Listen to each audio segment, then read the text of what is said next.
Good morning, good morning, good morning. Welcome to Soulful Solutions. My name is Dr. Debbie Green. It is an honor meeting you today, even if you're just joining us for the first time or returning back to listen and to allow me to share some much needed information with you. Before we get started, I want to greet you in love, if that's all right with you. How did you go to sleep last night? How did you wake up this morning? Is there something on your mind? Is something troubling you? Is there something that's been lingering for a long time that you just don't know exactly how to handle it? And you just been, floating through life, just trying to deal with it from day to day. Has it become troublesome? Has it become overbearing to you? Do people understand even when you talk to them, if you choose to talk to them about it? Or are they just non existent and you just carrying it all inside and you're not sharing it with anyone?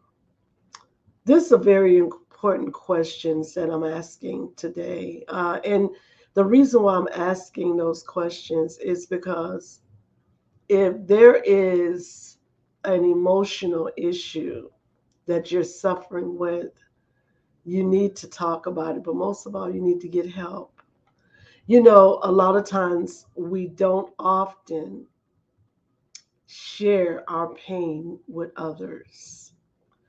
And because we don't want someone to know that we are in pain.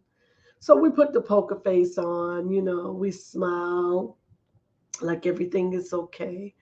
But deep down inside, behind that face, there is so much sorrow, so much grief, so much emotions like a whirlwind that constantly sucks you back in when you're trying to escape.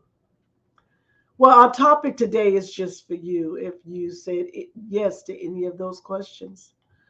One thing about emotions, they are the strongest components of our being. From the top of our head to the soles of our feet, we feel. We feel in our body, we feel with our heart, we feel with our mind, we even feel with our spirit. So when things start to happen in our lives that mm, is challenging, or something that happened even in our childhood, something that happens when we feel, we don't have any control over, and it seems like it's happening more than once, like it keeps happening. Okay, something's going on there. Okay. And it's not so much the thing that you're dealing with, or the circumstance, or the repercussion, or even the people. It's something going on inside of you while you are responding to this. That's what I'm talking about. I'm talking about how you are responding. How are you responding? How are you reacting when things happen? When you experience things such as racing thoughts, or having anxiety, or feeling oppressed, suppressed, depressed. All of those things make up a human being. We all go through something in this life, and there's a good chance we're going to keep going through something. So the goal is to be strong enough where you can handle those things without bottoming out, without falling apart, you know. And we get to a point, sometimes we get so hypersensitive because we've been suffering so long, you know, and every little thing gets on your nerves. It pulls you to a place you don't want to be. Well, we're still dealing with your emotions, okay? See, Dr. Dev is concerned.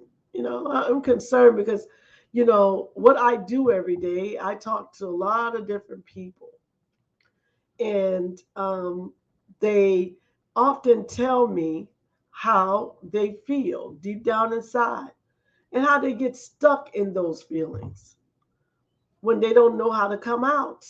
And they find themselves feeling over and over and over and over and over again the same pattern.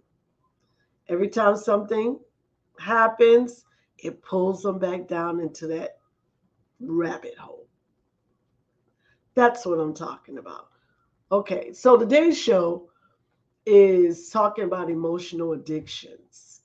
An emotional addiction is when you trigger, and the triggering comes from when things start to happen, or you can get triggered through your senses, which is through your eyes, through your ears. You can hear something that makes you upset. You can see something that makes you upset. You can even feel something that makes you upset.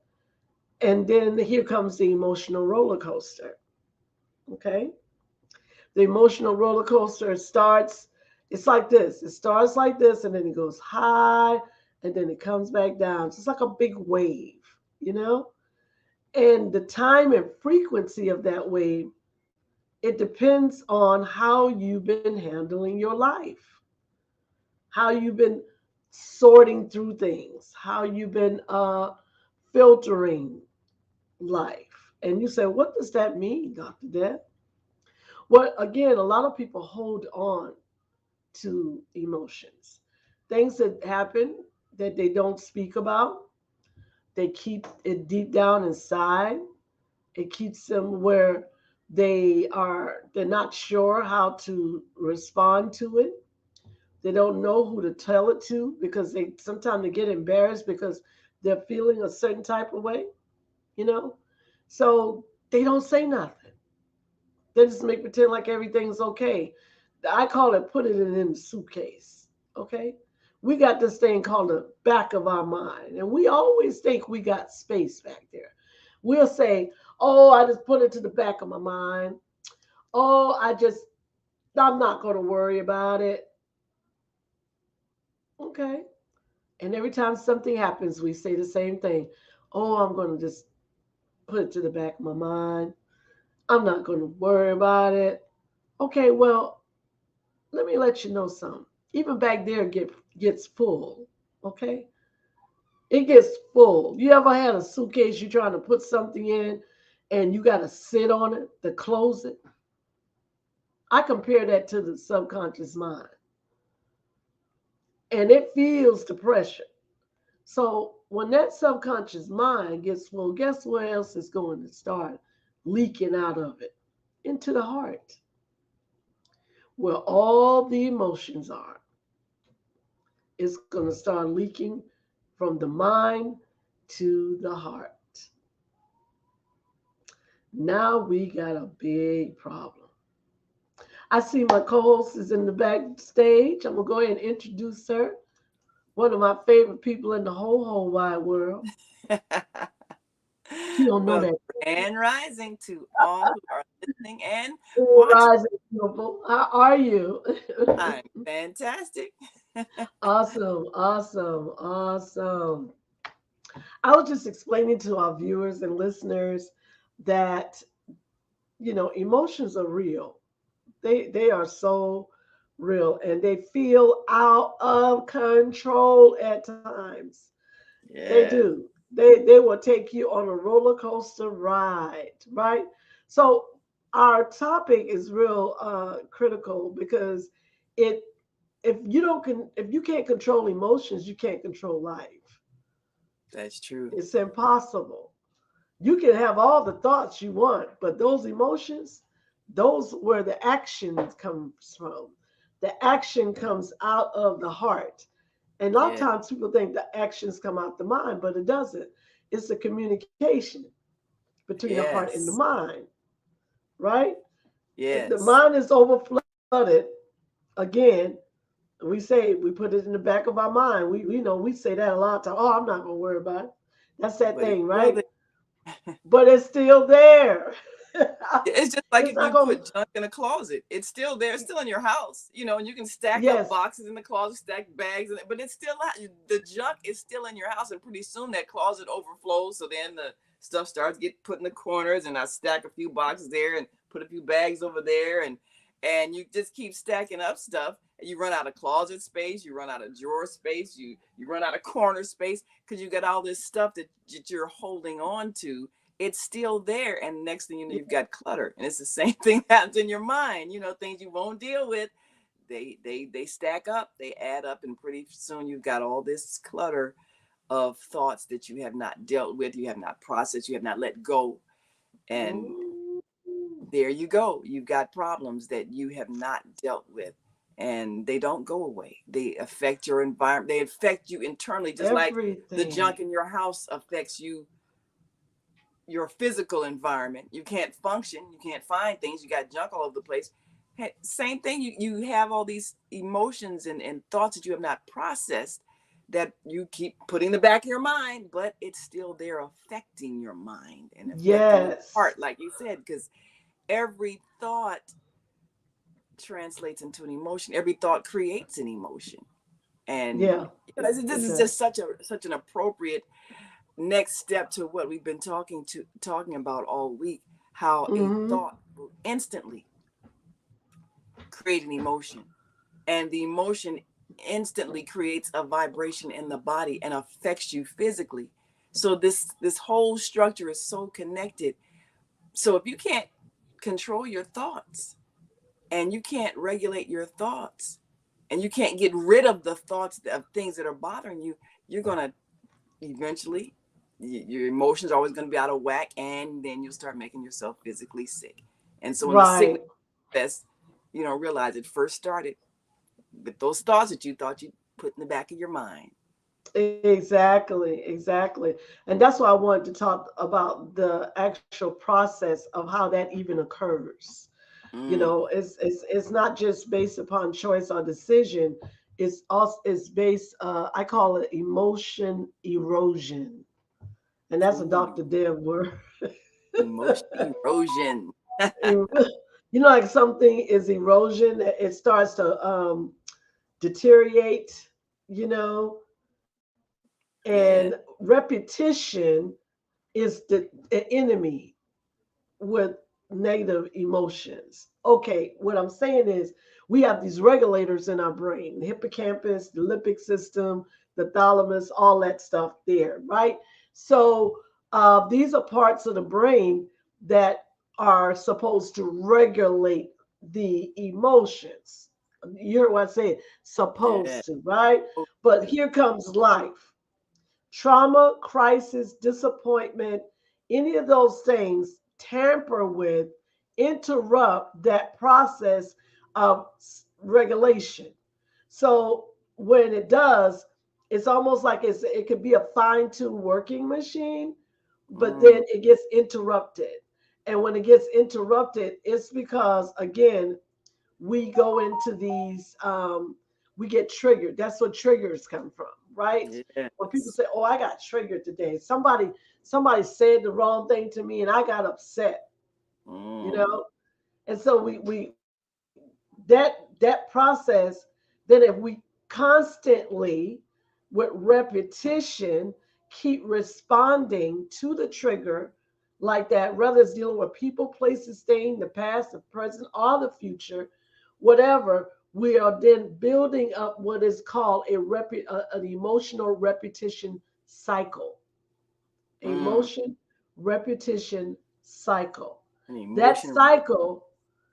Yes, yes. Like for example, I'm gonna give you an example. Let's just say, I get triggered by, when someone speaks to me in a harsh manner, right? But I don't Mm. know how to relate to them that they hurt my feelings. So let's say they're on my job or something, right? So they're speaking to me in some type of elevated, harsh manner, but I don't know how to relate to them. So I don't say anything, Ooh. right?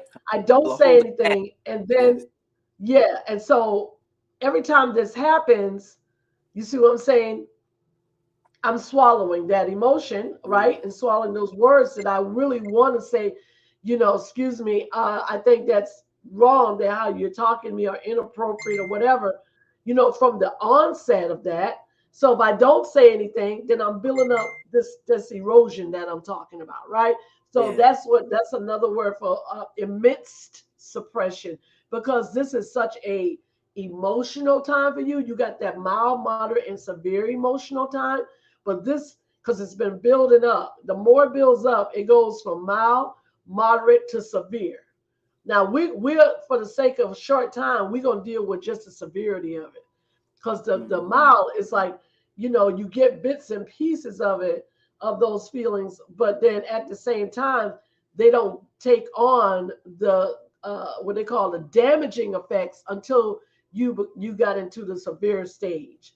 That's where emotion erosion comes, and that the cycle I'm telling you about, emotional repetitious cycle, repetitive cycle, because I'm constantly doing the same thing. So guess what? I'm not finalizing my emotions. I'm not processing my emotions, considering this situation, and all I'm doing is building up a whole lot of energy, which is high intense emotional energy, right? But then guess what it's going to turn into?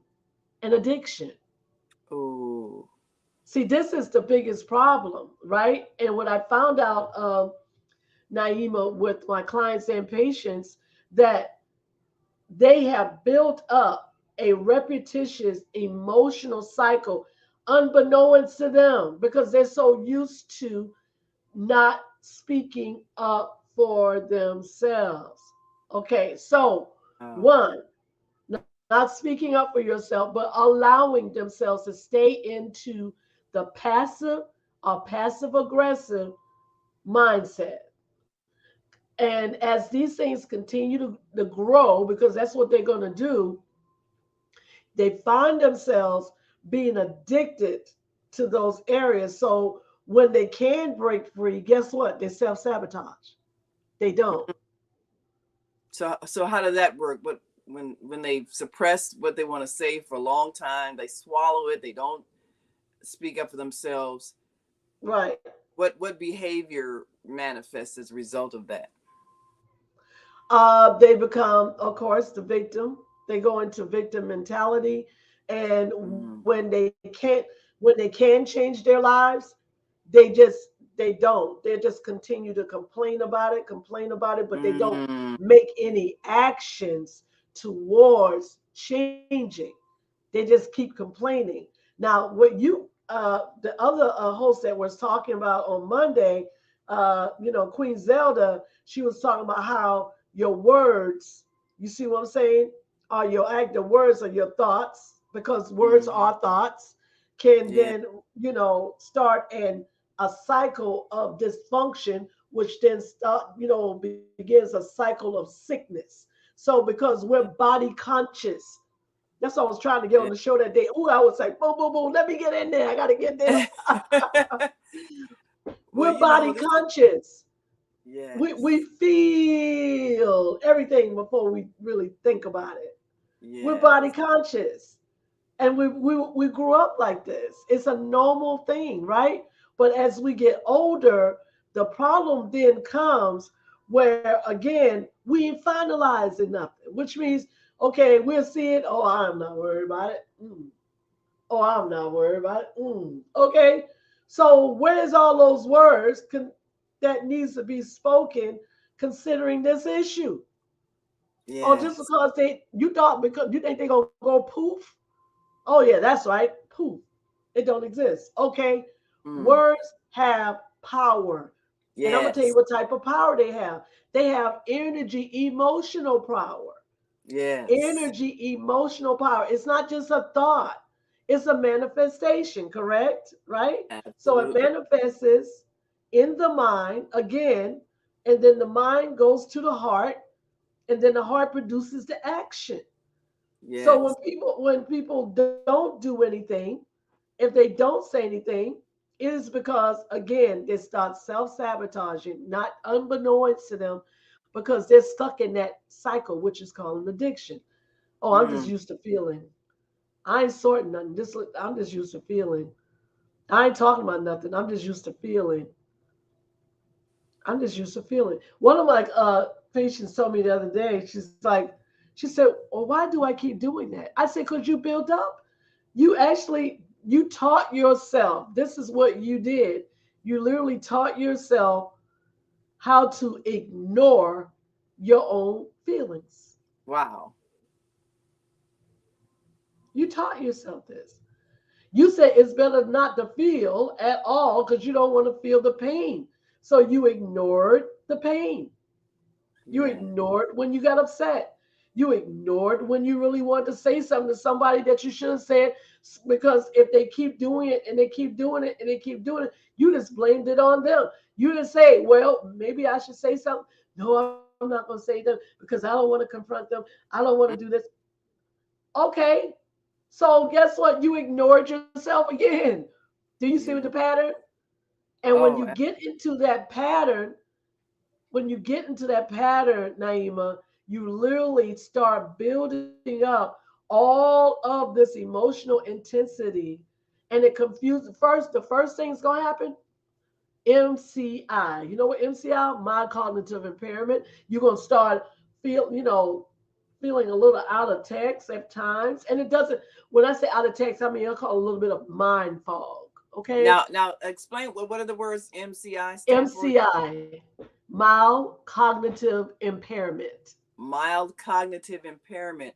Yes. Oh, so that's like when forgetfulness, disruption, Yeah. can't just Just I yeah. I definitely can relate because when thoughts become too painful to think because the feelings become too painful to feel, you just start shoving everything aside until pretty much like we were talking about that analogy with the clutter in the house. You can't function. So then your mind can't function because you've got all those clutter of thoughts that you haven't dealt with. And there it is. Now it's interfering with your regular function. So mild cognitive impairment. That I Okay. that is That makes probably what sense, a lot doesn't of it? You people see what I'm are saying? experiencing. Yes. Exactly. But see, it's unbeknownst to them because again, they're caught up in a cycle. They're caught up in addiction. Yeah. Most people Just don't don't deal notice that with it. they are Don't deal with addicted to it. Just don't something. deal with it. They don't notice it because it's they think, okay, I mean, how many people pay attention how many times they do things? They just don't.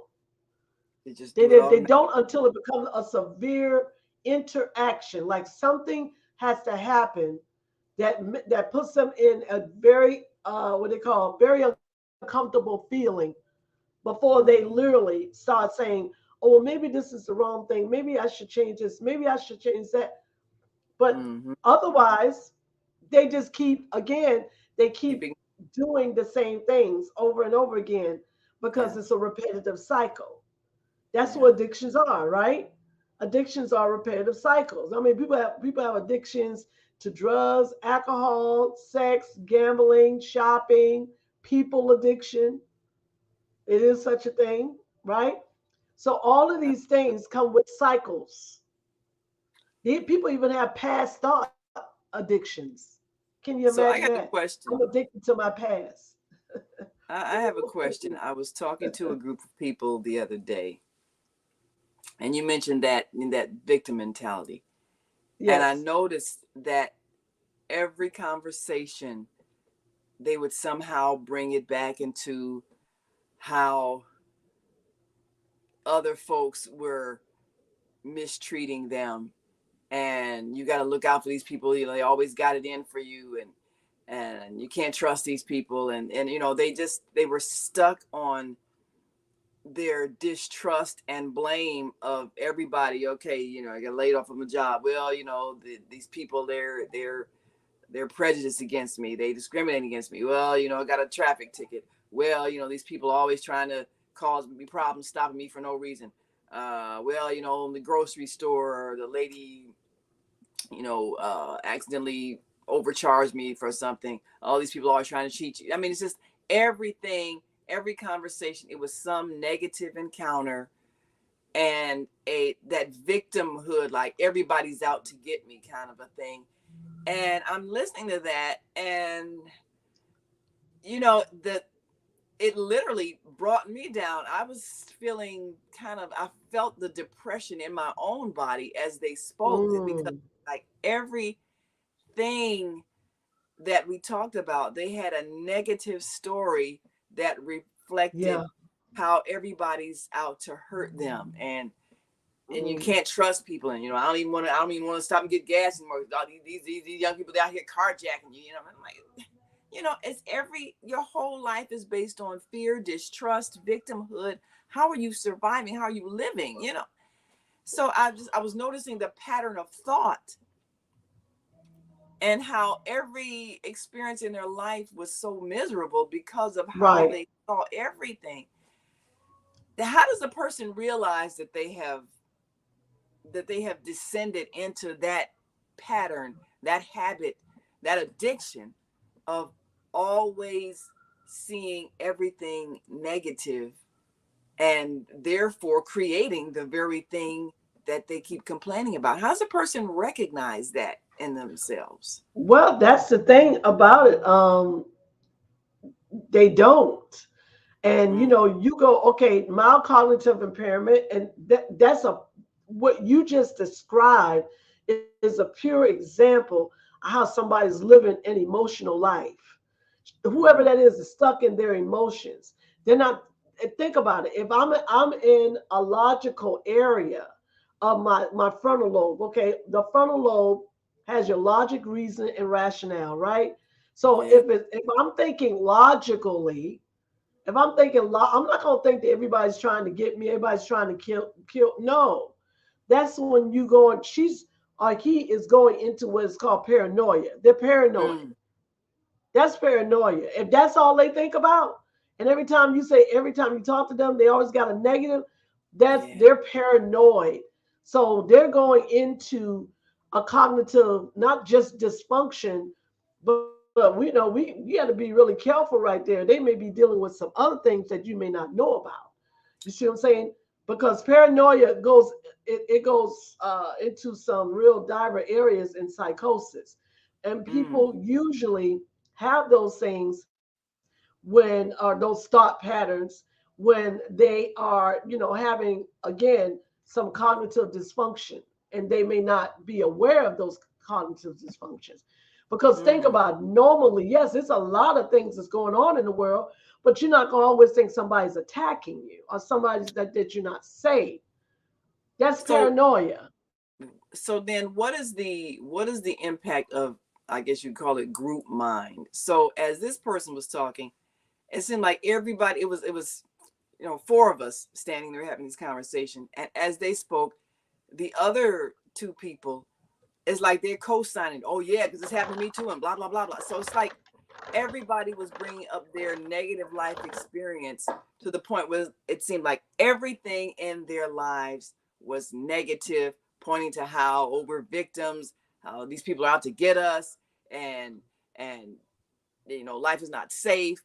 And so it created kind of a group mind energy where the whole thing was You said it. depressive, fearful. Energy. And I kept trying to inject a positive note, and somebody would bring it right back to the negative. It was like, even if you say something like, well, it's great that we got to the point where we um had enough confidence in our power as voters to elect someone to office that we trust. We elected a Barack Obama. Yeah, and then he turned around and betrayed us. He didn't vote for reparations. I mean, that's okay. We Well, can't you find you were anything you good. were around people that were just pessimists, okay? But I mean, not they That's not his they were. complaint. I'm trying not to Nothing say was right. nice. Everything is bad. They were Everything is pessimists. bad. They weren't optimists. They were pessimists. But whoever started that negative energy, that energy just came out and just went on around all those people because energy travels and transitions. That's exactly what it did. That's exactly what it did. So I mean, if I was sitting there, what I would have said, I said, "Oh, all y'all victims, huh? I'm so glad I'm not a victim like that because that's miserable. Is that what it felt like? I'm like, how are you? That's miserable How can you to stand to always live think in that that you can never have mindset? no peace." But that's what I'm saying. You look, those people don't they don't focus on peace of mind. They only focus on the latter. And I guarantee you, they live an emotional mindset of addiction because that's what happens. It happens every single time. Every single time. I've heard this story over and over and over again that people, when people start talking about describing this, and before they realize it, they are, oh, this has happened to me. Oh, this has happened to me. Oh, they're doing this to me. And this affect me. And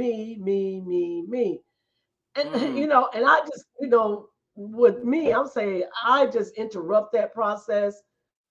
When somebody comes to me with victim mentality, I immediately say, excuse me, I'm so sorry, it's not an option for you today. It's not an option for you today No, to, no to victim think that. here.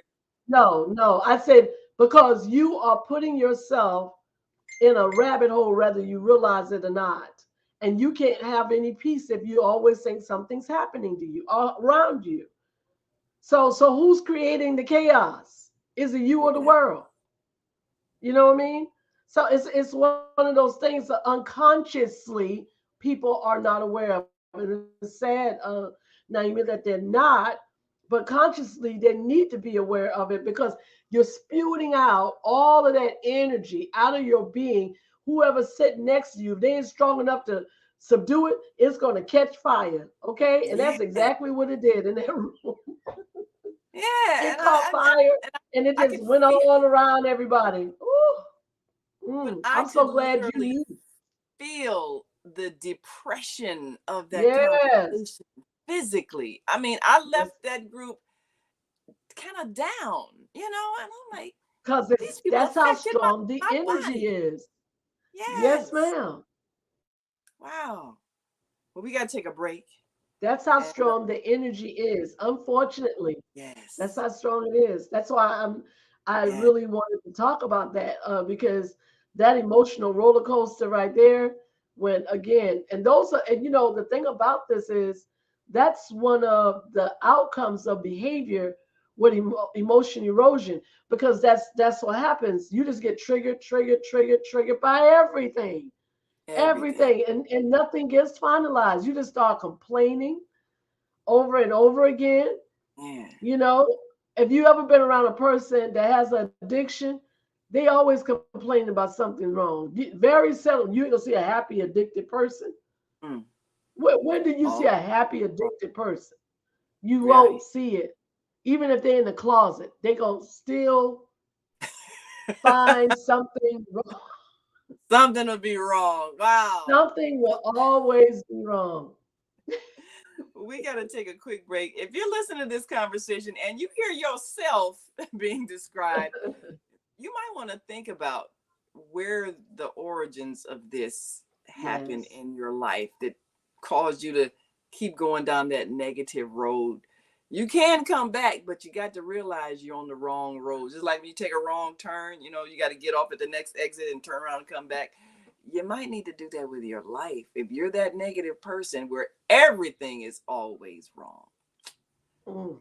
think about it. Well, we'll be right back after this quick break. And if you're on our switchboard now and have a question, press 1. If you are listening online and want to join this conversation, call 515-605-9325 and press 1. If you're watching us on Facebook or YouTube on Soulful Solutions with Dr. Debbie Green, write in your comments. We'll share them with our listening and viewing audience. We'll be right back after this quick break, so stay with us.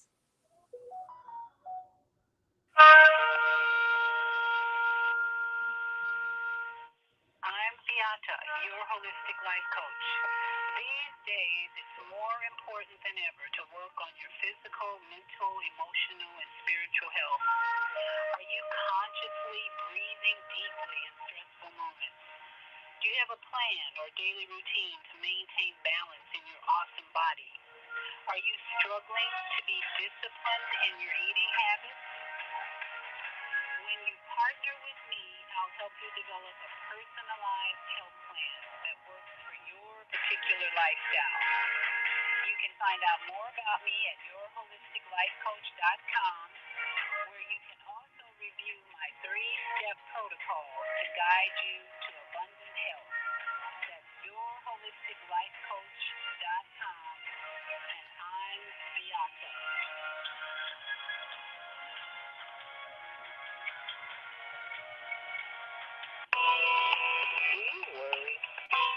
finances, family, health, job, relationships?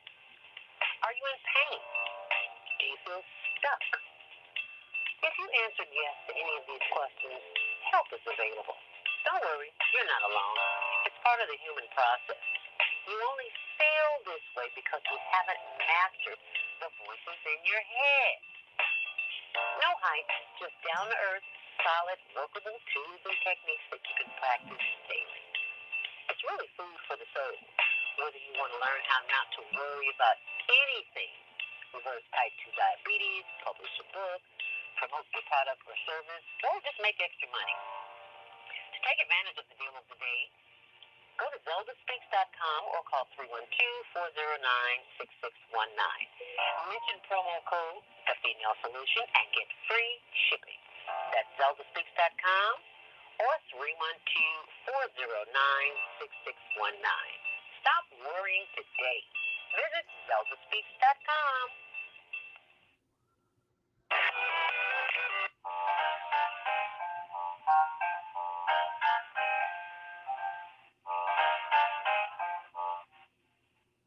Have you ever dreamed of going to exotic places, meeting fascinating people, enjoying uplifting music, and spending nights in a luxurious hotel?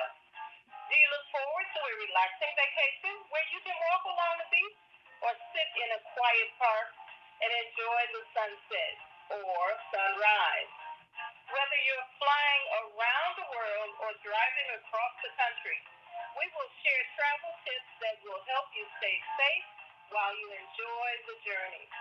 Join me every third Saturday of the month, 12 noon to 2 p.m. Central Standard Time, and move around with Deborah here on the Female Solutions Show. Call in and comment 515-605-9325 and press 1 to speak.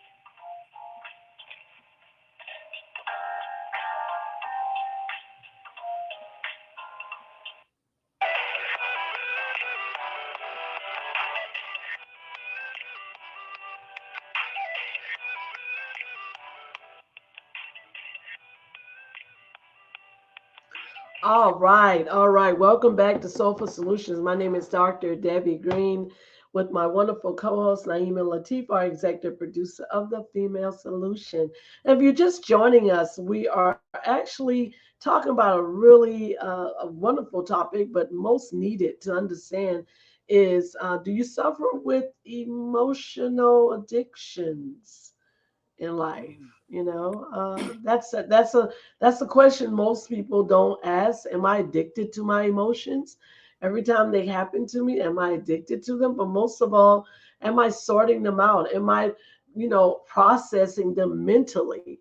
Because emotions need to be processed mentally, not just felt, but it also needs to be processed and then, finalized. You're like, wait a minute, I'm just living. I'm just trying to live. I have not finalized anything. I'm just trying to live day by day. Okay, Yeah. so it's understandable. I get it, and I know you asked the question earlier. You're like, "What don't wouldn't a person know that they're doing this? Or would they have any self awareness?" Mm, Well, I must tell you, if they're not emotionally available for themselves, that question to answer will be no. mm, that's amazing. And it's really interesting how the progression of this thought is culminating today. Monday, Zelda talked about how our thoughts, of course, affect us. And then Mm-hmm. Tuesday, Jody and her guests demonstrated how a thought can instantly create a physical sensation in your body. That's right. Mm-hmm. And so the words you think and the words you speak are affecting you energetically.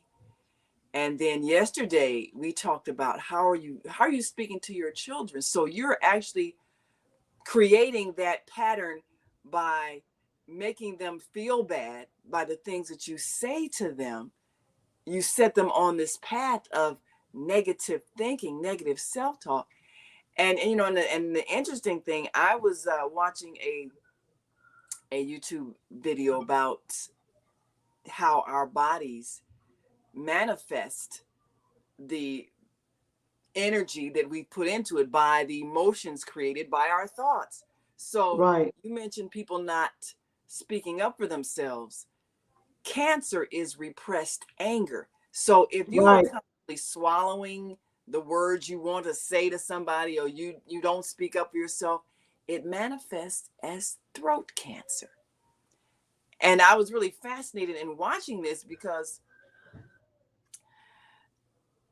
the cancer that manifests in different parts of your body will show you where it is that you're not handling the emotions. So the body is the last communications vehicle.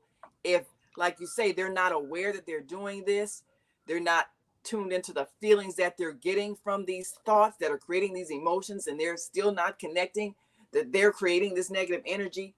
Eventually, over time, it will manifest in a physical illness. It's your body finally telling you, you have to stop this train of thought. This is the energy that you're creating. So your body is Right. the communications vehicle that makes you recognize what you're doing to yourself with your mind. Exactly. Exactly. Right. And before a person, again, can even notice any of that, they got to be, they have to have a sense of being. Sense. It's like I have to sense from the top of my head to the soles of my feet what's happening inside of me and how life situations are stimuli, external situations affect me internally. You see what I'm Yeah. saying? So I must pay attention to myself. And Mhm. because self neglection is real, people neglect self, they neglect themselves all the time, but they'll pay attention to somebody else's life, okay? Somebody else's Yeah. thoughts. You That's why know, people oh no, gossip. we don't know how to mind our business. Okay, let's just get that out of the way. We do not mind our business. You ever We'll go on notice? the job and look at everybody else's business, look at everybody else's actions and behaviors and words, Yeah. and our Talk all families and our about that. friends. But when it comes to us, somebody Now, asks you, okay, well, what's going on with you? I don't know. yeah. I You ever don't notice know. how people So who gossip all the time, they have probably have the worst lives? That's why they're always in everybody else's business. Who else's yeah, relationship's not working, who else is, drinking. But you look at their lives is a mess, but they're the ones who talk about everybody else. it is. But again, because that's they don't pay attention. They don't want to You don't pay want to. attention to themselves. They don't want to because they know they got a lot of stuff that they don't even want to tamper with. Okay, Yeah. so I want to talk about also some emotional, what do you call it? Because of this emotional cycle of dysfunction. So when we when this happens, let me break it down like this. Again, we go from emotion erosion in the thoughts, right? Because that's what a regulator is. So if the brain is not regulating properly those emotions, then it becomes dysregulation. All right. Right. So the dysregulation has symptoms, Naima. All right. So let me speak about the symptoms. So everybody say, well, is that me? I'm not sure. Let's examine the symptoms. One of the symptoms, well, is really they got a whole bunch of them. I'm gonna try to keep them condensed. Severe depression. Severe depression is when that area of the brain and the heart, all the emotions at that point come totally dysregulated. There's no regulation. So the areas of the brain are not working properly due to the fact of that, like you said, swallowing the emotions, swallowing the Mhm. words, not finalizing, just ignoring, avoiding, running away, whatever you want to call it, right? So that, because we got these energy sites on our body. You got the crown chakra, the third eye, the throat chakra, heart. Above the belly button is solar plexus. Below is the root. So all of these areas carry your emotions. All of Yes. them carry emotions. So if you ever got a blocker there, because of, again, dysregulation, or not finalizing, or just not being totally emotionally available to yourself and taking care of yourself. When you got a blocker there, these are the symptoms: severe depression, anxiety, high levels of shame and anger, self-harm, excessive substance use, high Mm, risk sexual behaviors, mm, extreme perfectionism, mm, highly conflictual interpersonal relationships, and which is called mm. domestic violence. Ooh, highly conflictual interpersonal relationships. Are you beating on It's your called domestic, yeah, either spouse into, let's partner? say, heterosexual or family violence. Yeah, it's that's what that's called. Wow. It's called highly Are conflictual. you beating your That's spouse or children? There it yeah, is. yeah. Well, because they're emotional.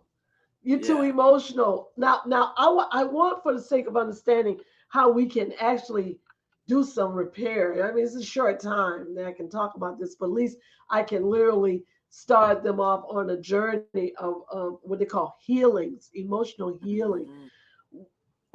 You have to be self aware. You cannot live life ignoring your being and blaming it on everyone else. Oh, I have this issue because of this outside of myself.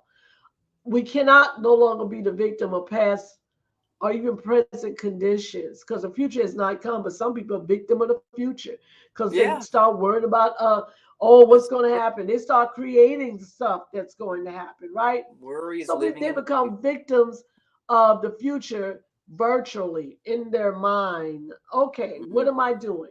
When I do something like that, again, I am creating and feeding that emotional cycle. I'm feeding it, feeding it, feeding it.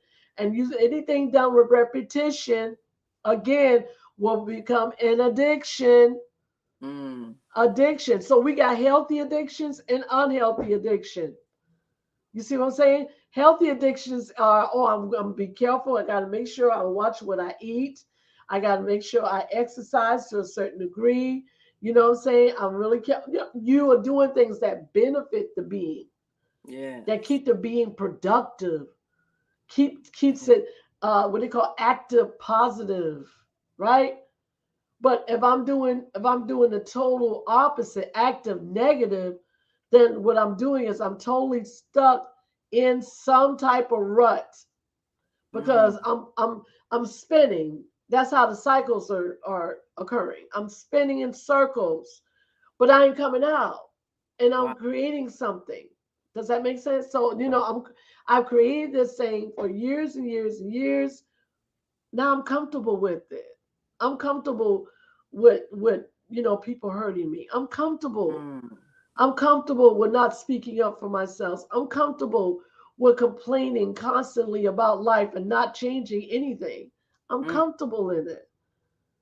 So when you get comfortable in pain, because that's what you are, when you get comfortable with pain, what does pain do to the body? You're supposed to learn from pain.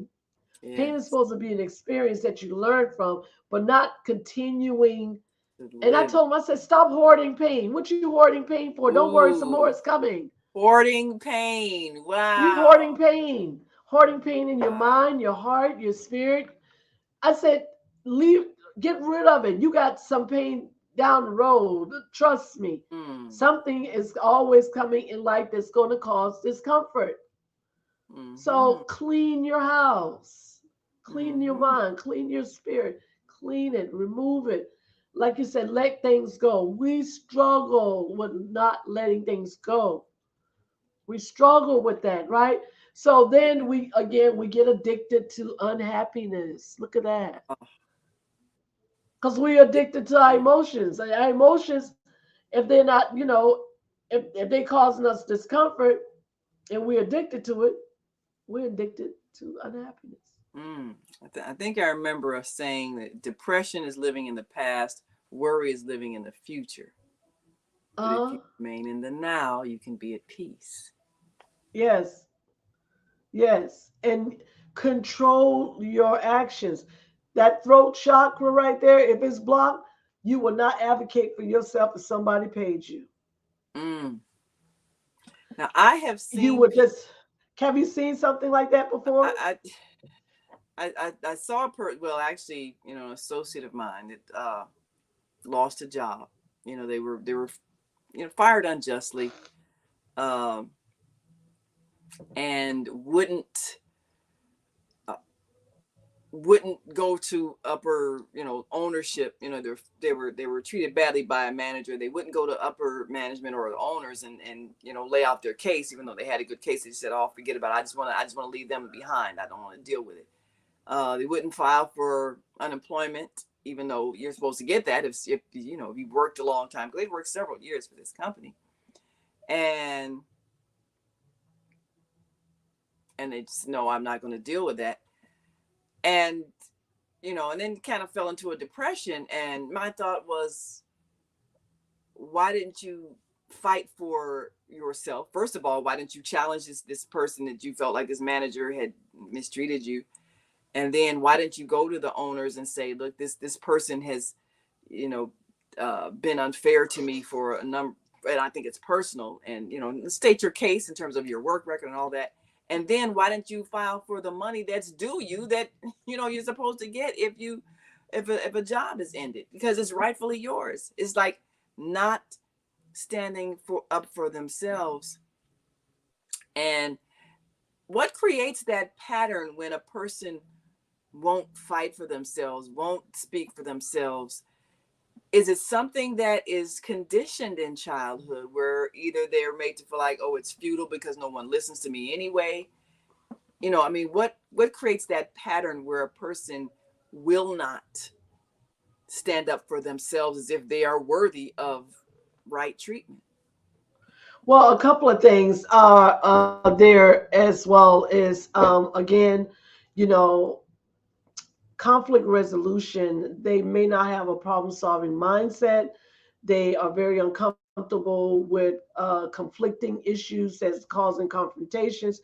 They don't have the confidence or the self esteem to actually confront or battle a situation like that. So, what they do, they don't say anything. They just kind of, it's almost like I hate to compare it like this, but like a dog with his tail between his legs.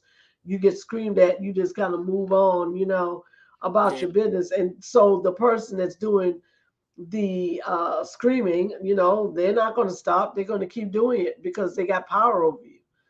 Because you are allowing this to happen. So unfortunately, when that starts to build up in that person, mm, they sometimes they come out rageful, even though they may not have been saying anything. Silence doesn't mean anger is not there. Okay, that emotion is definitely building up some kind of way, and when it comes out, it'll come out like a volcano if you're not careful yeah, towards whoever the person that that been building it up. And so a lot of times people will have solid vengeance, and solid vengeance, like, okay, I ain't saying nothing, but I'm gonna get you. You may not even know that they're that going to get you until one day. they explode. One day they just either scream it out or spew it out at you, or God forbid to use an object of a weapon. You Well, just don't know. a few years ago, we had this tragic situation. Somebody came to the workplace after they had just been fired, and shot up a couple of people. And I went to the press conference with the police station that they had, when they were talking about what they had learned in this situation. This employee, they had talked to this employee's mother, trying to figure out what was his mental health state. And the mother was saying, well, he seemed like he was worried about his job, because he said, they seem like they're picking on him, and you know he's afraid they're trying to build up a case against him to fire him. So he seemed like he was really distressed about that. And then they called him into this meeting, or they called him up one day and said, well, we want you to come in for a meeting. And so he came in and brought a weapon with him, because he Uh, suspected that's what was going to happen. And I mean, then when they told him he was terminated, he pulled it out, shot up all the people in the meeting, and okay. And of course, everybody's like, "Where'd that come from?" He was such a nice person, nice, never had any confrontation. So it's like he had been swallowing the anger and resentment all the time. They maybe picked on him or said things and all of that, and he didn't say anything, but it was rage that built up and the anxiety that built up. And then when they did finally fire him, he exploded. And so, I mean, I think he, well, of course, I wasn't sure if it was suicide after that, or if the police came in and shot him. It wasn't clear whose weapon ended his life, but they were trying to figure out how did this happen. And it seemed like it was a situation that because he was afraid to confront the management because he was afraid of getting fired, but then he was afraid that they were building a case unfairly against him to fire him. And then he had all this anxiety, but he didn't speak about it, didn't Right. fight back or anything. But then it built up and built up and built up, and then this rage happens when they did finally fire him. He didn't respond in a rational way. He responded in an emotional explosion that was destructive to Yeah. himself and everybody else in the room. And so, of course, everybody's traumatized in the whole place, the whole workplace. But I'm wondering if how do you prevent that sort of thing? Because everybody's paranoid. These days when a company gets ready to fire somebody, they will have security ready to escort them out the building. Like, you're fired, go. I mean, no warning. It's like, because they're afraid people, and then they won't let the person back in the building because everybody's afraid that somebody's going to do that people are going to do that. But how do we get to a point where people, number one, if they feel like they're being treated unfairly on a job, they know how to speak up rather than just swallow it and expect that the rage is going to go away, or just, well, just, put it in the back of my mind or whatever. But it's there. And then when it does finally hit, it explodes out of control. How do people learn how to be assertive in speaking up for themselves rather than fearful, and then swallowing all that fear and anxiety that builds? How do we learn the skills to be assertive enough to speak up to people in authority when we feel like we're being Mm. treated unfairly? Well, again, that also comes, that's a core belief thing as well, because, like you said, in childhood, if they never were given an opportunity to speak up for themselves, then this is something that they kind of learned, because it's a learned behavior. It's a learned behavior not to be audible, Mm, okay? Until that, you have some people don't get audible until they get to the point where, like, again, they start suppressing so much that they no longer can suppress it. And again, like you said, and he was so nice, he was this, he never showed anyone that he was any type of problematic person, but he felt treated unfairly. And he mm-hmm. probably was treated unfairly multiple times in his life, Yes. multiple times, right?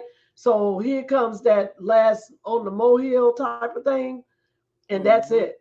And so, see, and no one would not know this, because people on jobs, I mean, like in industries, they don't have conflict resolution courses, classes, seminars, workshops, none of that. They don't. They figured, oh, you should solve your own stuff. Not like you can solve it, but conflict resolution is what people need to learn. How do I handle conflict with myself? How do I handle conflict with the world? You know what I'm saying? So, it's a learned thing. I actually teach a course on conflict resolution, because if you don't know how to negotiate through life, you will always feel like a victim. You Right. got to know how to negotiate. So if you've ever been treated unfairly, then you have to, come to a understanding, and don't look. If you feel like you're a victim, oh, you're not going to say anything. You're not going to Right. say nothing. You're just going to feel fear. Right. Fear and victim mentality goes hand in hand. Right. So you won't say anything unless you say to yourself, I'm not a victim of this. So the next thing I need to do, I need to call the powers that be and ask for a meeting. This is what I Yes. feel. This is what I think.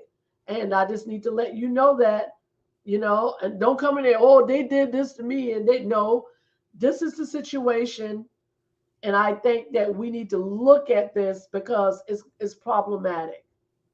And I'm sure I'm not the only person affected about it. You have to look at it as a whole when you're dealing with the workplace. You can't say, oh, they said this to me and they said that to me. Because if they said it to you, I'm sure they said to somebody else that kind of way too.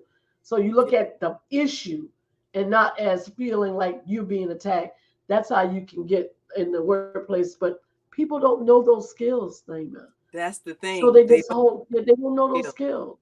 They don't have those skills. And then if you've been indoctrinated with a victim mentality of distrust and always believing people are out, Yes, then you don't even have the confidence or the trust to directly address a situation.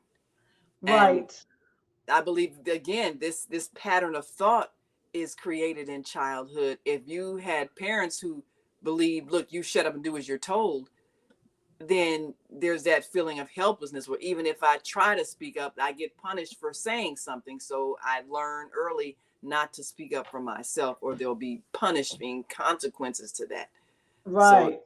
this is why our parenting styles are so critical to what we're creating in our children. Well, we got to take another break. And I think we've got a caller on the line that pressed one.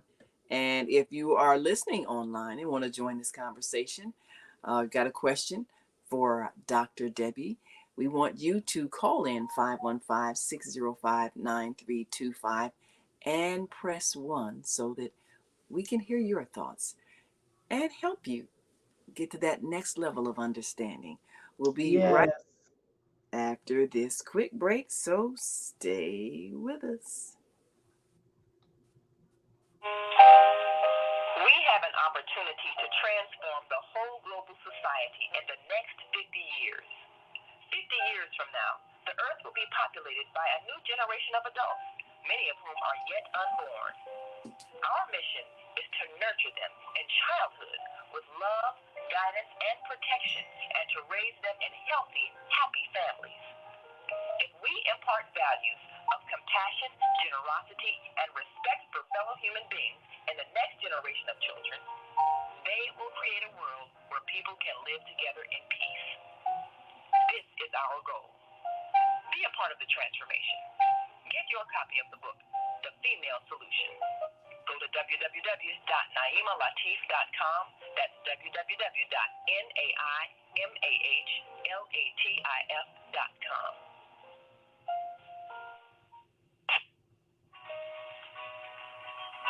Everything you need, what your body needs, is found in nature. So Susan Essentials doesn't do it any other way. Susan Essentials provides your employees and individuals access to over 20,000 nutritional products, and they are shipped direct to your door. Because Susan Essentials is certified in plant-based healing, we're permitted to offer you the best nutritional supplements on the planet. They're non-GMO and sustainably produced, and we take the guesswork out for you.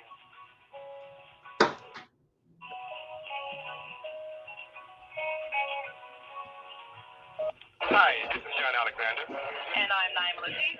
Meet people like you who are making a positive difference in the world. Watch us every day on The Media Connection at www.youtube.com/The Media Connection TV. YouTube it. We'll see you soon. There are people who choose to make a positive difference in the world. Our job is to bring you their stories to motivate you to do the same. Join us each week, host John Alexander and Naima Latif, as we bring you the educators, entertainers, elected officials, religious leaders, and community activists whose works are transforming this world. Find out how you can make a difference too. Be inspired. Watch The Media Connection. Mondays at 5 p.m. and Tuesdays at 12 noon on cable TV, Channel 19 in Chicago. And other cities, check your local cable listings.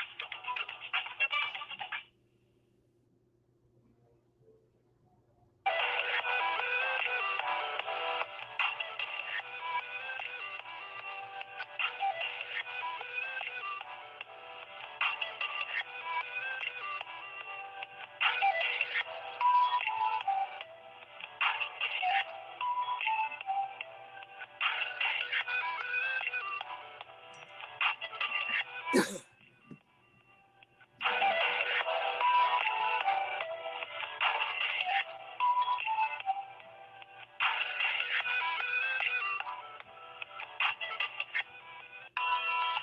you worry about finances, family, health, job, relationships? Are you in pain? Do you feel stuck? If you answered yes to any of these questions, help is available. Don't worry, you're not alone. It's part of the human process. You only feel this way because you haven't mastered the voices in your head. No hype, just down to earth, solid, workable tools and techniques that you can practice daily. It's really food for the soul. Whether you want to learn how not to worry about anything, reverse type 2 diabetes, publish a book, promote your product or service, or just make extra money. To take advantage of the deal of the day, go to zeldaspeaks.com or call 312-409-6619. Mention promo code The Female Solution and get free shipping. That's zeldaspeaks.com or 312-409-6619. Stop worrying today. Visit zeldaspeaks.com. Hi, I'm Naima Latif, executive producer of the Female Solution Global Radio TV show. We are a part of the online network of associated internet radio hosts. On Air. On Air empowers you with transformative news and interactive radio TV shows. This is such a wonderful time to be alive and to see our human family coming together as one community as a result of that powerful tool, the internet. We can now talk directly to each other all over the world. There's no need for conflict or misunderstanding. There's no need for violence to solve our differences. We can talk to each other face to face until we reach an agreement. On Air offers a fantastic global guide to communicators from all over the world who are using their internet platforms to inspire us to strive to be our best selves in order to become the kind, compassionate, loving people we were all born to be. Once we do that, we'll see planet Earth transformed into a place of peace. Subscribe to the recommended YouTube channel, Facebook pages, and podcasts created by these Voices of Enlightenment. On Air provides daily news briefs and a weekly magazine to keep you abreast of events and opportunities. On Air news affiliates in television, radio, and print share information, insight, and interviews with notable personalities. Go to onaireverywhere.com for a daily dose of uplifting news. We're on air everywhere, online all the time.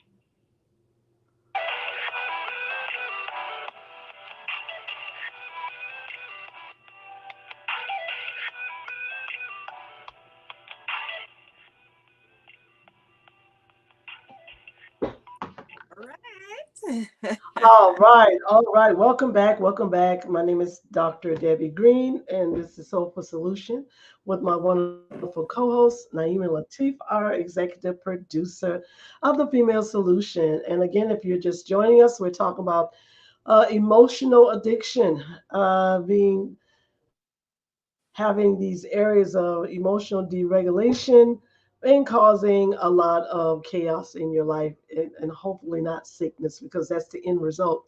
The end result is hypertension, cancer, diabetes, chronic illnesses, fibromyalgia. The list goes on in that area. But Yeah. I want to point out something. Before even the body takes on that manifestation, those thoughts linger for years. They Ooh, that yeah, like the yeah, thoughts linger in the body, and the body keeps score, which is yeah, every cell of our body has a memory, and every yes, cell is activated by our emotions.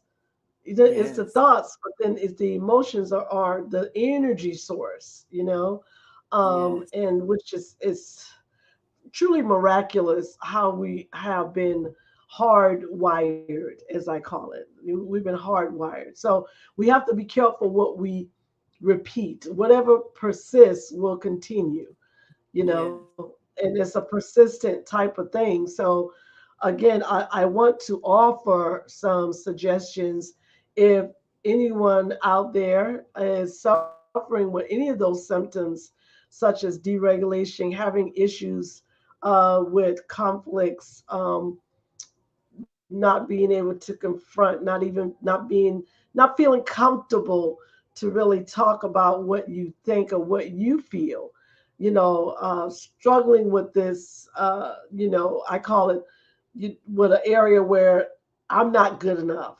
I'm not important enough for anyone to pay attention or to honor my words or to respect me. But the first thing that has to happen, you have to respect yourself. You have to honor absolutely. yourself. You have to love yourself. And some people, We're a not, lot of people struggle in that area. They we're don't know not what, taught. yeah, We're, but even if you're not taught it, you yeah, can't, that cannot be a precursor on why you can't do it for you. mm, And when I do shadow work, Naima, shadow work mm, is dealing with the inner child emotions, because the inner child emotions are the ones that affect our lives. And that's on, of course, the right hemisphere of the brain is where the inner child emotions are carried, wow, right? So the left yes, side of the brain is the adult yeah, mind, right? And we're crisscross, as you know, right? mm, So when when this sometimes we get very confused on when to be a child and when to be adult when making choices. Okay? mm, So those mindsets kind of go and weave into each other, which causes that emotional deregulation. Oh, I'm not sure about this. I'm not sure about that. Or I may have a tantrum. And tantrums are just what it is. I'm upset. I'm mad as hell. You know what I'm saying? And sometimes we don't even have a reason why we're angry. We're just irritated, frustrated, yeah, upset because things are not going what well, they were never going the way we wanted them to go because we haven't made changes. yes, yes, You yeah, don't make changes in your life. How can you expect to live a life of peace? If you're looking absolutely, for peace on the outside, you will never get it. And so right. those individuals that you were That's the thing. talking about, right? The ones you said when you were sitting around in the room and everybody just kept complaining and kept Yeah, finding something wrong, they don't have any peace of mind. And yeah, that's the way they live. They yes. may put a poker face on, but behind that poker face, There's no mm-mm. peace. And you know, if every time the solution is always, well, if somebody else would change what they're doing, if they would stop doing this, they would stop doing that.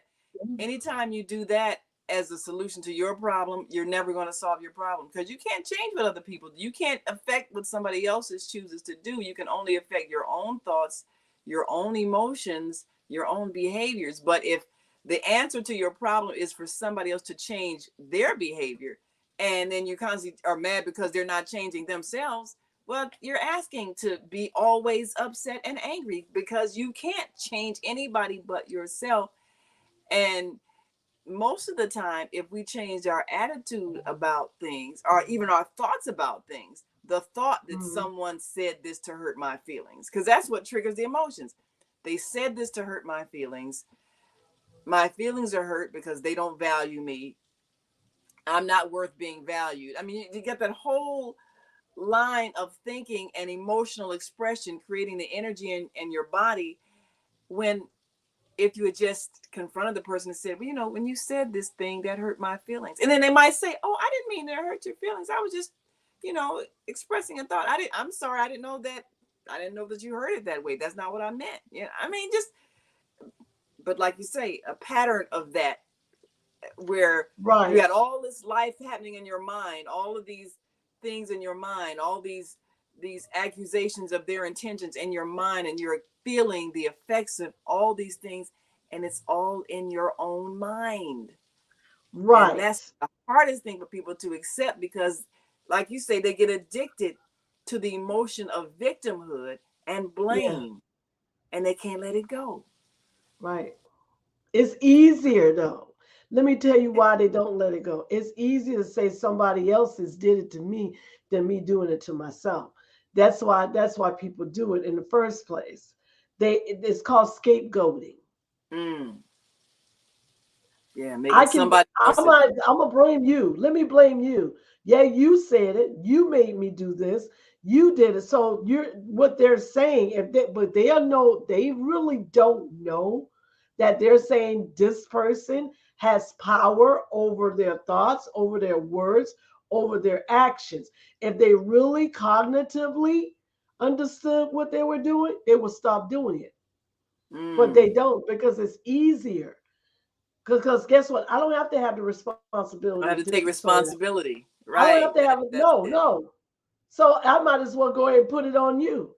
And Yeah. when you don't stop doing it, I got an excuse to keep responding the way I'm Yeah. responding. You see what I'm saying? That's Until the other right. person gets really smart and they gonna say, and they want to shut it down, and they want to shut it down, like, oh, I'm tired of you saying I'm doing this, doing that. Yes, you're right. I am doing it. I am doing. Yes, I did. Now what? Now what? Right. Don't keep running from them because that's what they want you to do. Because those people are dysfunctional. They will always find something wrong. Even when you're doing something right, they're going to say that's wrong too. Okay. Because they don't have any self responsibility or self awareness of themselves. And we call that borderline. Okay. Borderline Mm, personalities always feel like they are the victim. mm, Always. And the only way they're going to get help with that is to take DBT classes, dialectical behavior therapy. That means you got to be mindful. What that therapy involves is a cognitive reframing of the mind. I have to be aware of my own actions. And I mm, cannot allow myself to blame anyone at any time for what I am doing. mm. Now, I once worked at I worked for a company where the head of the company, had faults. I mean, was maybe a bit disorganized, tended to run late for meetings, but he always blamed somebody, and he was always changing secretaries. He hire a secretary, and then if she make a mistake, he hires somebody else, and each secretary that came in had a different way of filing things, of organizing the office. So his office had all these various different filing systems, so he could never find things. So he'd get ready to go somewhere, and well, tell the secretary, go, get my Oh, he papers was for this, and then she disorganized. can't find it because the last secretary filed it in a different way. So he get upset and he fired that secretary. So the secretary was kind of like office manager. So what she would do, she would always deflect the blame on her. It was always some other employee. Oh, this person moved this file. Oh, this person didn't come in on time and organize these papers. I mean, so she was always blaming the staff, and so the person she blamed would try to deflect it on somebody else. You can imagine what Right. a toxic workplace that it was. So everybody's always blaming everybody every time something went wrong, so that they Oh, wouldn't end up being the scapegoat. And it was so awful because that's chaos. it was chaos, and nobody could trust Yeah. anybody because everybody was always afraid they were going to be the one blamed whenever the head of the company got mad because the secretary uh, didn't do something, or he blamed her, she blamed us, and then everybody's blaming each other. And so everybody's under anxiety all the time. So if things went well, everybody's happy, but as soon as he got upset because something went wrong, Woo. everybody's looking how can they deflect the blame from them and put it on somebody else. So it was a very toxic work environment. And it That's was an interesting very toxic and stressful. Yeah. so Nah. when you're in leadership and you have issues where you don't take responsibility for yourself, how impactful is that to everybody else around you, because they then have to adjust to your dysfunction, unless someone has the Okay. assertiveness Come to to say, look, answer. you are disorganized. Stop blaming your staff. Nobody had the courage to say that. I was young, just out of college, so I didn't have the wisdom to know how to deal with it, but I observed it and I'm like, this is awful. This shouldn't be this way. What? You Well, know. there's a way to do it that is not so much directed at the person that's causing the chaos. And of course, even if it's leadership, one of the whoever the staff is that you talking about that wants to address the leader should call for a meeting. Okay, so she or he should go and say to the other staff, okay, let's call for a meeting. Okay, let's call for a meeting with our leader and ask the leader, okay, when are you free to talk, or whatever the case. It's like, what do you want to talk about? Oh, we just want to talk about the workings and the goings on in the office. See, Okay, no, so when that nobody had the confidence the in other themselves and the right, wisdom and to pull all because the then staff together. So all the staff was at exactly. each other's throats. There wasn't unity where they could have done that. But see, Yeah. that's what okay, that's a pure example that I'm trying to tell you. Anyone that is emotional like that spews out that energy of division amongst their cohorts, their whoever's in the room, like the group of people you talk. That energy travels outwardly. You see what I'm saying? Because it's Yeah. dysfunctional. It's Yes. dysfunctional. It's not functional. It's dysfunctional, right? So again, if they didn't come to a resolution, then it's just going to keep getting worse and worse and worse and worse and worse. All right. So I wanted to address Viada's Robinson, our Friday host. She said, should we apologize when we trigger anger or other low vibrating emotions in others? Okay, now this is a catch 22. And let me explain myself. The Mm. question is,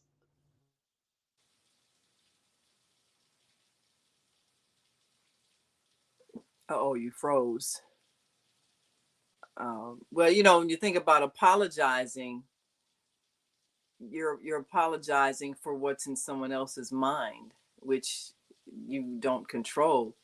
I guess there's a way to uh, say the apology so that you acknowledge if they express their feelings or hurt, you acknowledge it, and then uh, you explain what your intention was.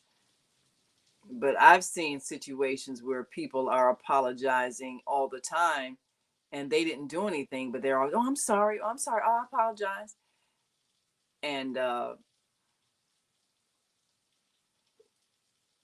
if you are admitting guilt for something you're not guilty of, that's a disservice to yourself. But out of sensitivity, if you are acknowledging a person's feelings, if someone comes to you and says, well, you said this and you shouldn't have said that, or someone reacts with anger because you say something to them, the anger is something that they're responding to in their own mind. If you know your intention was not to hurt them, because you don't know their life history, you don't know that if you mention something, it's going to trigger a memory of when their older sister made fun of them. You don't know any of that. But that's they're responding to an internal thing, and your words may have triggered a memory of some experience that they had where they felt hurt. So you can acknowledge that your intention was not to cause them pain. But as for apologizing, you really can't take responsibility for what's happening in someone else's own mind. They have to learn to take responsibility for that. Now, that doesn't mean dismissing their emotions, because we all know what gaslighting is. And for those who don't know what gaslighting is, It's when you dismiss a person's feelings as if they are the ones that have a problem because they're upset. And it's not acknowledging they're having a right to be upset. It's like making them feel like, oh, you're imagining things, it's all in your mind. And sometimes it isn't, and sometimes it is. I mean, a common thing that happens is when, say, a person feels like they've been discriminated against for some reason. That happened to me a few years ago. I was in a meeting with a group of people, and I was the only female. And I was feeling like they were ignoring me, because these were men who were very, of the mindset that men are the ones that have all the intelligence. And I knew they kind of had that macho thing. But I mean, we're all having a meeting, organizing this event that was coming up, and I was playing a vital role in that, the work that I was doing. But and you know how you're in a meeting, you raise your hand, and people acknowledge you, and you say something. Well, they were not acknowledging my trying to be polite and raise my hand. So I ended up having to just kind of blurt out what I had to say. And then they were like, well, sister, just wait a minute, wait your turn. And I'm like, I've been waiting here for 40 minutes and I'm trying to make this report about this. And you all are not acknowledging my presence. And by that time I had a little irritation in my voice because I was taking it personally.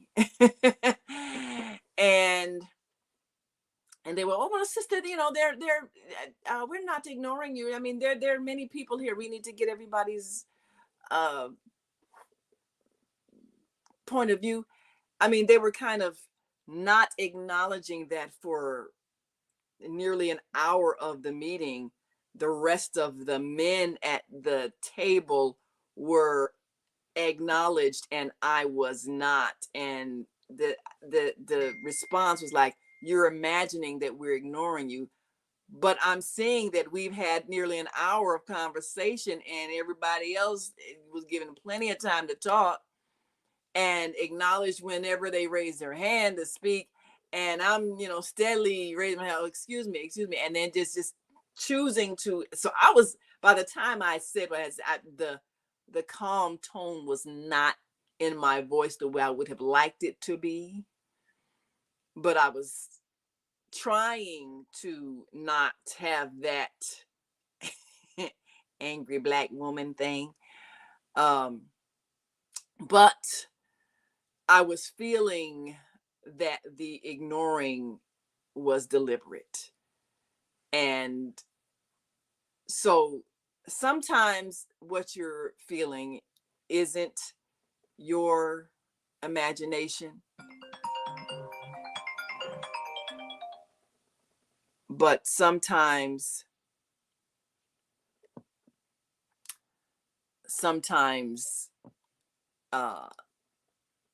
people may be unaware of how they're making you feel.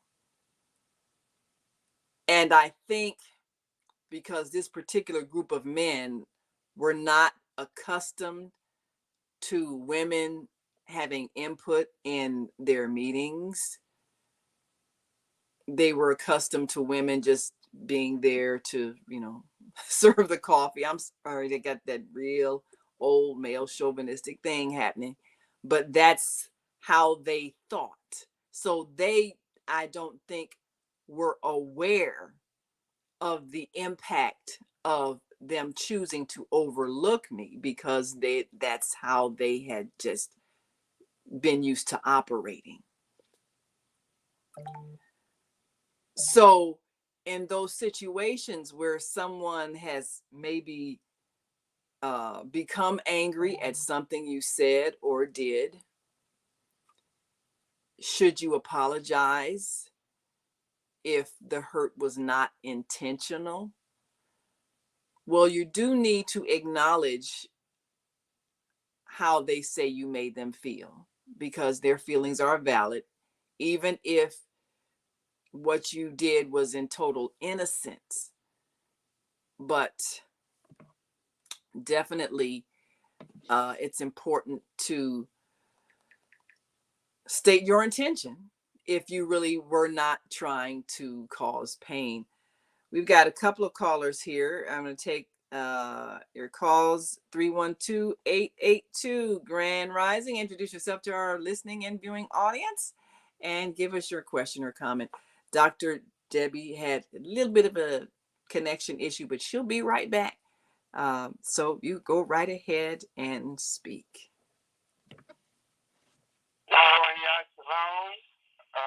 We don't die, we multiply. Black is beautiful as you are a superstar, Naima Latif, and also the host, Debbie Brown, Dr. Debbie Brown. Green. Oh, I'm sorry, Minister Plump. This is Minister. Yeah, her last name is Green. You got the wrong color. It's Green, not Brown. Dr. Debbie Green, yes. But you was close. You had a color. Okay. I apologize. We do as human beings, we do make mistakes. However, I did call because, people is either part of the problem or they part of the solution. And I love the solution. That's what I'm focusing on. We are doing campaigning and fundraising every day in terms of a part of the solution for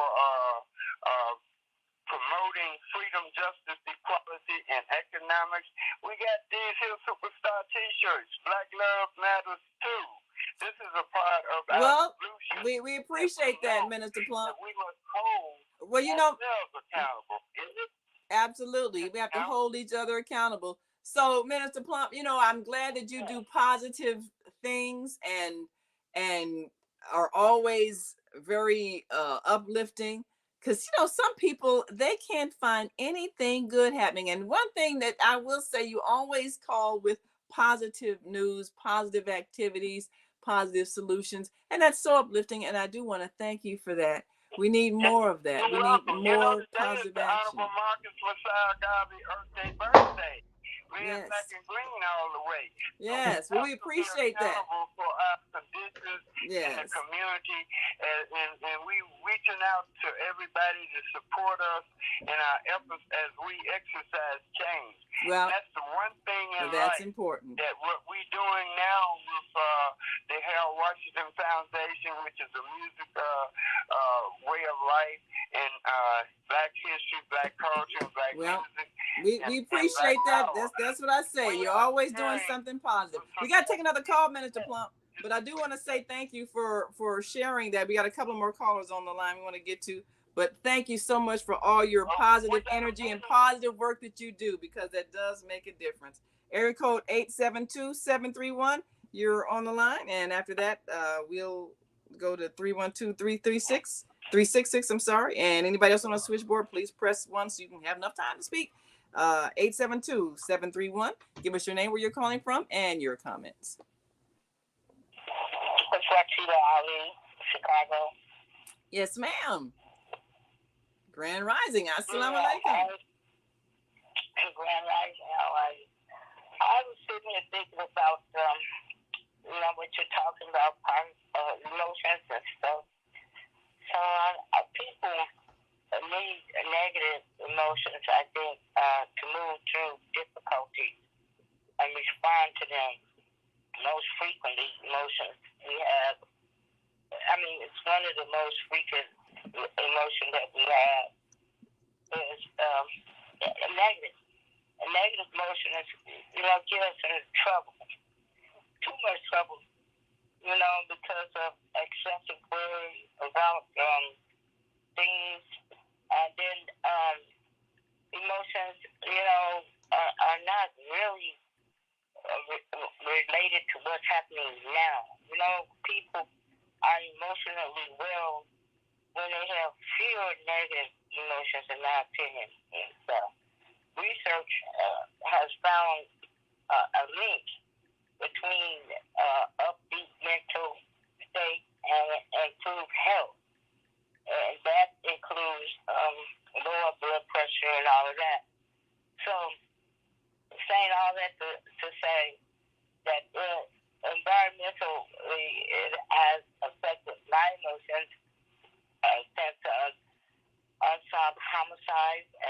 frequent. And then I don't know why it's in my environment, but seeing too many killings and hearing too many killings. Yesterday, a lady at the funeral got shot in the face while the police were there. 3 days ago on 79th Street, walking to the store, Family Dollar, 3 people lying dead on the street. So it's not a compulsive tendency, but it's negative, and it's difficulties. It's difficult to respond in a short term, witnessing all of these homicides in our community. It's different that you hear about them, but to actually be there on the scene and have a negative emotion, and it could help create more future negative emotions. So it brings up the blood pressure, and then it also puts you at risk for heart problems when they're not solved. Those type of incidents in our environment. So I guess that's why so many Black people have high blood pressure. Fortunately, I don't, but emotions can put us at health risk. Environmentally, I believe, if we don't try to solve them for ourselves, have strong faith, and be brave, that we all become sick, So, have to be, I learned to be strong, courageous, and not to be afraid. But I am discouraged, and that is an emotion in my opinion. But God said He will be with us forever. And I just keep the faith, because yesterday was outstanding. Go to the store and walk over Black folks dead. You see the youth, the man on the street, and then you have an unsolved homicide of the relative. I understand death, and I understand killing, but killing can trigger a lot of emotions. So I think, to get some of the anxieties out of our community, and some of the negative emotions out, we need to stay careful and take a step toward getting some of these mental health issues out of our community, because it's not mentally healthy if it's always somebody else's fault and never yours. They said that's mental illness. So I think it would be mentally ill of me to see this and have an observation of it, and just don't have any emotions about it, a negative emotion that could induce a change. That's what I think it's really about. Well, Rashida. Some emotion. Well, Rashida, before Dr. Debbie gives her thoughts, I'd like to share a secret with you. I know that there have been several horrific murders that have happened in and around the Chicagoland area and other cities and all of that. I don't watch the news. I have specific videos that I watch that are very uplifting, very encouraging, very inspiring. I've subscribed to YouTube channels where people are sharing their amazing spiritual experiences, and they bring me so much joy. And so I'm in a state of bliss all the time. So now I was in a conversation with some people, yesterday, and they were talking about some of these awful events that happened around the nation. I had no knowledge of them. I mean, I saw it kind of flash on my phone, but I didn't, read all the details. So really, for me, it didn't happen. It didn't exist in my world. I'm living in another world. And now all of these things are happening on the same planet, but I am not experiencing any of that. So all I'm experiencing is joy and bliss and people who love each other and are excited about life. That's the reality that I'm living in, even though I'm on the same planet as the people who are killing and dying and everything and tragedy, but I am not experiencing it because I am not putting my attention on it. So I don't see or hear it, and therefore it's not affecting my mind or my emotions or my body. Now, some people might call that being like an ostrich and putting your head in the sand and pretending like the reality doesn't exist outside of you. I wouldn't say it's on that level of being irresponsible, of not knowing what's happening. But truly, if someone has killed someone, someone has died tragically, what can you do as a person to make that not have happened? Not one thing, nothing. So why are you choosing to ingest that information into your eyes and ears, and therefore your mind, where it's going to affect your heart, your feelings, your emotions, which are going to affect your body, which, like you said, high blood pressure, stress, hypertension. This is a choice that you make to do this to yourself when there are so many things happening in the world that are joyful. There's so many people that are loving each other. There's so many people that are being kind. There's so many good things happening.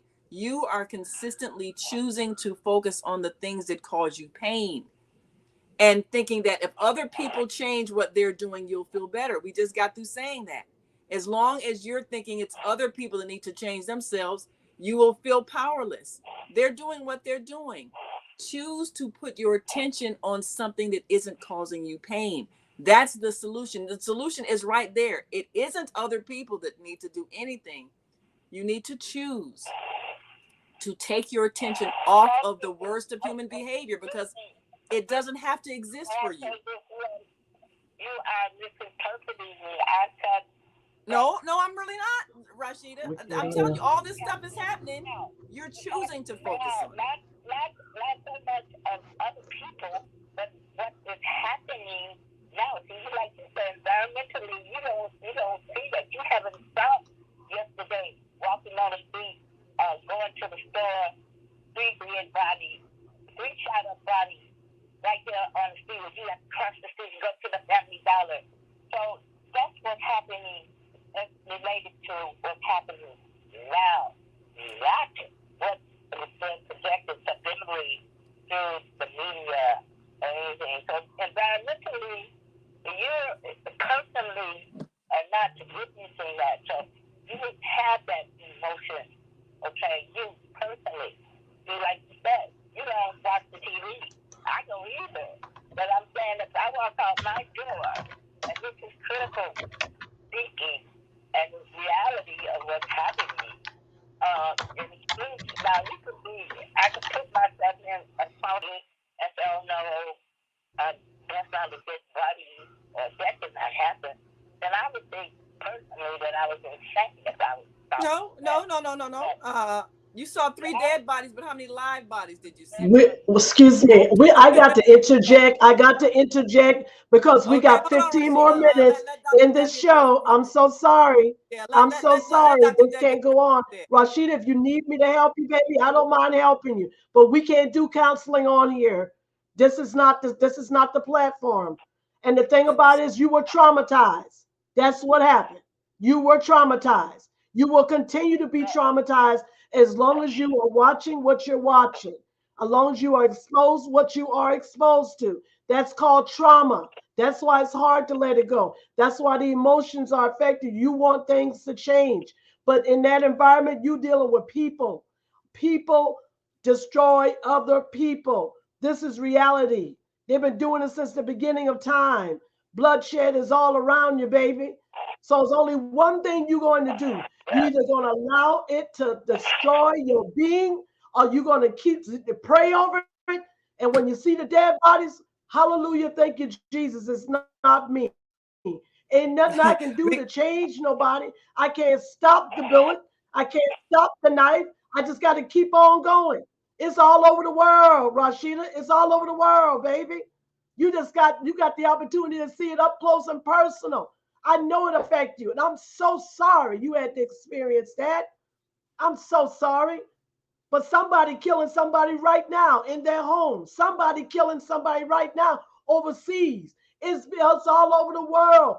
We cannot allow the toxicity, the bacteria to get inside our being because we are God's children. Excuse me, y'all. Okay, listen to me. We are God's children. Internal peace is what we have to maintain. Don't let the love wax cold for yourself or for no other individual around you. That's what you have to do because it's going to get worse. So you might say, hey, it's just real. It is just reality. The world is coming to the end. People are self-destructive, and when they destroy themselves, they destroy other people, right? So what we do, we pray and let the light shine as much as we can to influence another human being. So that's my take. That's Dr. Dale take, and I'm sticking to that all day long because I see so much stuff. yeah. I mean, I don't see somebody shoot somebody, but when you see a person that depressed so badly that they have already done tried to take their lives over and over and over and over again, it's the same thing. It's no difference. They're watching the walking, living dead. It's Absolutely. reality. Emotions are a signal from our heart to our mind. Hey, you got to deal with something. It's not just tearing you down. That's the next part. Is I'm gonna do a part two on this right here. It might be a part three. You know what I'm saying? Because people need to realize when these emotions come out of your being and they come out of you and you start experiencing this, it's asking you a question. Okay, do you want to hold on to it or do you want to let it go? Okay, so if you get addicted to holding on to it, that's exactly what you're going to do. Then you're going to become what you see, you're going to become what you hear. And now you don't swallow the venom, okay? And it's going to change your life. It's going to tear you down piece by piece. Because one thing about fear will take it because it is an emotion. Fear comes in all types of array of fashions. Unforgiveness. It comes in a fear walking, fear talking, paranoia. All of these things resemble fear. Okay, so fear has one of those things you got to face. And we have to face our reality. It's not just happening in Chi-Town. It's not happening just in Chicago. It's happening in Atlanta. All over the world. It's just this, it is what it is. So, our goal should be to function at some type of capacity to maintain life. If you don't maintain life, then life gonna maintain you. Okay, and you may not like it the way it maintain you. You see what I'm saying? You got to learn how to get things go. Feel it, release it, and let it go because it don't belong to you. Once you feel it, it's time to let it go. Once you see it, okay, oh my God, that's a tragedy. Okay, it's time for you to let it go. You don't just hold on to unforgiveness. You don't hold on to anger. You don't hold on to guilt. You don't hold on to none of these emotions because they don't stay just simple emotions. Okay, they start changing us. We become something that we're not. We become fear-based thinking people. And when you are fear-based thinking people, woe is me. You go right back into that victim mentality. Woe is me. I don't know how to come out. I don't know how to deal with it. I don't. You will find yourself losing yourself in the midst of yourself of living. Again, it's not dying that should bother you. It's walking around dying inside. Now that should bother Mm, you because now you're swallowing death. You're swallowing despair. You're swallowing sorrow. You're swallowing it. And when you swallow, it's bitter going down. But when it gets in your stomach, it is toxic. It pollutes mm, your whole being. That's what happens. That's why I do these shows so people can understand. You are not your environment. You are not your past. You are not what you see or what you hear. You are in a place where God gave you freedom of choice. I can Yeah. choose what I want to feel today. I can choose what I want to think today. And even though I may see the worst around me, I can still choose. Thank God. It ain't something that I think is going to take over my mind and I can't choose, because some people feel that way. They feel like that I'm losing control because of what I see or what I hear or what I feel. Okay, if you're losing control, do something about it. Don't just Mm. sit in it. Rescue yourself. Let me rescue myself, because I know I'm going to, if I keep swallowing this venom, this toxicity that I see every day, it's just going to destroy you. And guess what? Then you'll be laid up in the corner somewhere. Somebody be looking at you. What's wrong? And you can't even tell them. Live, Ooh, we don't want that. live and not die. Live and not die. Not exist, not survive. You got to thrive. And thriving means to live intentionally without nobody. You ain't got to apologize or explain to a soul. I'm going to live and not die. So that means that if you toxic, I'm so sorry. Guess what? I can't entertain you. I can't be in your midst because you choose to be toxic, right? Okay, toxic people do things to keep their toxicity going. That's what they do because they're toxic. So, what am I saying to you, Rashida? The death that you see on the land is a result of people losing control. It's called walking, breathing landmines. They That's made what it those is. choices. For Yes, they however they made the got choice. there, baby. Mm. Hey, I just want to be free. I don't need nothing holding me down. I got to be free. I cannot. And as I said, I just ask God to give me the strength and the fortitude to keep on going, to keep We got on a couple going. A more. focused mind. We got to have a focused We got mind. a Ooh, couple you more got some. callers. Let go. Go ahead. Go ahead. We got Yeah. 5 minutes. I'm sorry. I didn't mean to go So, on and on, but I had to. I had to, because I can't hold my peace. I'm not good at those, because I know what it feels like to swallow stuff. I don't swallow anything. I just let Yes. spit it it out. Yeah. be So known. 312 I'm saying it out 368. loud now. Hear me, the spirit. I say God it. bless I you, say it women. out loud. God bless you. God bless everyone. God bless you. God bless you. God bless you, my sisters. I just want to say this. This is Sister Darva from the Women Are Rising Ministries here in Chicago. Yes, ma'am. I wanted to say that my Hello, purpose of sis. I wanted to talk about emotions, but I wanted to just give you an example of what you guys have both said. Both of you guys have some great information to my sister Rashida Ali. And I want to say this. Anything that I learned in my life, because I'm very emotional. My mom, my family, they know I'm the crybaby. I get excited. I love people. Always emotional. And so what I've learned to do in my life, like I don't go to funerals anymore because I'm it's too much for me. I can't do any more funerals. Why you don't want to come? I can't do anything that's going to make me do something that's going to make my emotions get out of hand. Like you said, Dr. Devin, like you said, my sister, Latif, what we have to do is stay away from things. I don't do drugs. I don't do weed. I don't do marijuana. I don't drink alcohol. Anything that controls my mind, I don't want it in my system, in my body. So what I do, I started a women ministry because all my friends would call me and talk about all their problems, and then they would just fill me up with all their emotions and problems. And I said, no.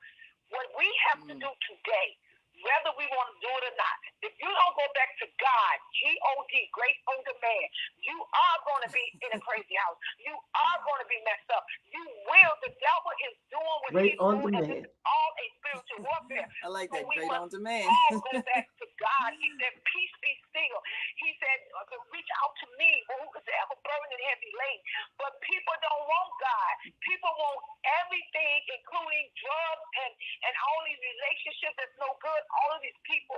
They don't And know. they don't understand God has everything that you need, but you got to want him and you got to get him and you got to love him and you got to obey him and you got to worship with him. And that's all I got to say. Get God and watch how your life will change. Well, thank you Thank so much, you. Dar. We Much appreciate you. love to you. We got Thank you so much. Squeeze in real quick. Thanks so much, Sister Darva. 773-885. I think this is Mama Joy. Go right ahead. Introduce yourself and give us your thoughts. Okay. Okay. Got about 1 minute before we wrap Hi, up. how are you? Fantastic. Wonderful. This is so juicy. Just a quick story. I once I get so angry. Yeah, we only got about a minute before we got to wrap. So talk fast. I found out that my anger and my rage, I couldn't understand why I would get so mad about things. When I asked my brother, I said, anybody in our family, have rages or anger? I said, 'cause I don't know why I feel this way sometimes. And he told me without blink, he said, your mother. I said, my mother. I didn't know my mother had anger, so I discovered that the reason why me and my mother was heads all the time was because we were alike. But I didn't know I got that anger from my mother. So, yeah, we have to understand that there are things that we need to correct, and as soon as we find out about it, let's be willing to make that correction and get our lives healthier and better, okay? All right. Well, thank you so much for those words of wisdom, Mama Joy. We appreciate you. Yes. Hear Mama Joy every second Saturday right here on the Female. Yes. And yes, so we got a minute for our last. My goodness. I tell you, woo. We got to do a part 2 and a part 3. 90 seconds. God is grace on demand or great on demand. Yes, that's Deborah. That was right on time. You know what I'm saying? I love that synonym. Again, like I said, please don't ignore your being. Please understand that your heart has to communicate with your mind. So when these emotions come up from past, present, or even future, sort them out. Ask yourself, what is this about? How can I help myself in this situation? Don't ignore your being. Give you what you need in this hour. Let go of anger, let go of guilt, let go of all those things that ain't gonna do you no good but make you sick. Okay, so you might as well let it go because self-harm is real. Self-harm comes in many, many different factors, but I just want to let you know, live and not die. Okay, and choose which one you're going to do, but you better be careful what you choose. All right, God bless you. We're gonna have a part 2 to this because I got cut off for a few minutes. My Wi-Fi, we was too hot today. So definitely next Thursday, I'm gonna dive back in this water one more time. Absolutely. I hope this was a blessing to you. Please subscribe to our channel on YouTube, as well as continue to watch us on Facebook and Blog Talk Radio. We're gonna be on Podbean real soon, so I'm excited. I'm excited about what's going to happen. And again, take good care of yourself, please. That's the least you can do.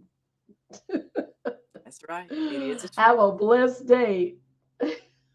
See you next time. Join us tomorrow for Health and Well-Being with Viata, right here on the Female Solution.